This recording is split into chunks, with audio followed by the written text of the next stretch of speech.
Sabi nila, di na daw uso ang mga dalagang Pilipina. Lipas na rin daw ang pagsusuot ng mga barot saya. Bakit sa larawang ito, parang nabuhay si Maria Clara? At kung di kayo kumbinsido sa nakita nyo, halina't buksan natin ang Facebook. Tingnan natin yung mga komento. O, tingnan nyo to. Yan ang Pilipina. O, di ba? Sa komento pa lang. Kita na. Bakit sa mga pelikula, madalas maging leading lady ng mga astigin na lalaki ang may hining babae? Tulad ni Robin Padilla at Vina Morales. O kaya ay Daniel Padilla at Catherine Bernardo. Bakit sa larawang ito, ang daming nakikilike? O, tingnan nyo pa tong video na to. Ito na sigurang patunay na love is in the air. At totoong kasabihang opposite charges attracts. Pati nga naman ang batas ng sensya, pwede nang i-apply sa pag-ibig. Hindi na lang mga sexy star ang pwedeng maging modelo ngayon. Basta't marunong kang pumorma, mag-ayos, at mag-pose ng kahit anong anggulo, pwede na. O, tingnan naman itong isang to.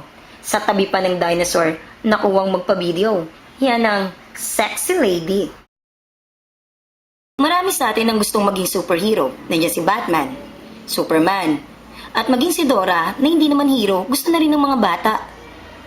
Pero hindi mo na kailangan ng kapangyarihan para lumipad. Basta meron kang helmet sa ulo at tali sa katawan, pwede na.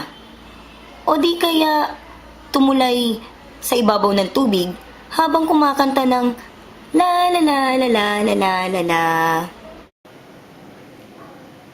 Bakit sa panahon natin ngayon, pag sinabing epic fail, ito yung mga eksenang may mali talaga?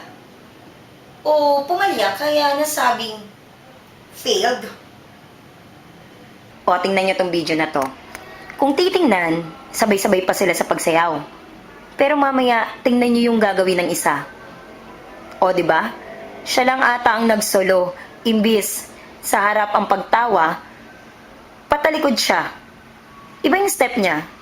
Yan ba ang epic fail? Paano kung sumasayaw ka sa swimming pool kahit walang music? Epic fail pa din ba? O sadyang nasiyahan ka lang talagang sumayaw kasi summer na? Pero ano nga ba ang koneksyon ng mga videos at larawang napanood nyo?